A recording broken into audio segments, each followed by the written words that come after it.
तो हेलो दोस्त, नमस्ते, प्रणाम। मैं हूं वंदना दुबे। स्वागत करती हूं देवांश वंदना दुबे ब्लॉग पर आप सभी का। और एक छोटा सा वीडियो मैं डाल रही हूं। और ये दीदी हैं, मैं हूं अनीता तिवारी। मेरे चैनल का नाम है अनीता तिवारी बघेली लोकगीत। अनीता तिवारी बघेली लोकगीत इनके चैनल का नाम है। बहुत दूर से आई हैं दीदी। और कहाँ से आई हैं?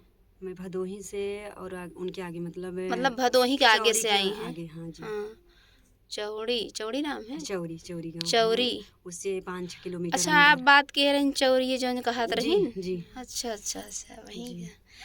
तो सिस्टर्स का सपोर्ट करिए। आप लोग बहुत ही प्यारा गीत गाती हैं, पर अकेली हैं और बहुत धीरे धीरे गाती हैं, सबको शर्माती हैं या कौन क्या बोलेगा। तो अब नहीं आपसे शर्माऊंगी। अब दीदी आपसे से मिलने आई हूँ रिक्वेस्ट मैं। है कि आप कभी भी ये शर्मा के गीत गाना बंद कर दीजिए। खुल के गीत गाइए। आप खुल के गा रही हैं। जो धीरे से गाएंगे फिर भी वो लोग जो बोलना रहेगा बोलेंगे ही। जी तेज से गाओगी तब भी जो बोलना रहेगा जो भी जिसको कहना रहेगा वो कहेंगे ही। कहेगा, वो तो सही है। तो आप अपने करियर पे ध्यान दीजिए। आपको क्या करना है, क्या कर रही हैं, उस पर ध्यान दीजिए। किसी के बातों पर ध्यान नहीं देना है, आगे बढ़ना है, बस ये सोचना है मुझे।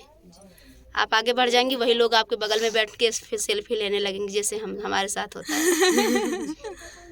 बस इतना सी रिक्वेस्ट है कि आप आगे बढ़िए। और आप लोग से रिक्वेस्ट है कि दीदी के चैनल पे एक बार सर्च मार के ज़रूर जाना। और बहुत ही प्यारा प्यारा गीत मिलेगा। और एक दूसरे से आप लोग जुड़िए और फुल वॉच करके वीडियो देखिए। बस दोस्तों, थोड़ा सा ही वीडियो मेरा ये बनेगा, दीदी के लिए पर्सनली बना रही हूँ।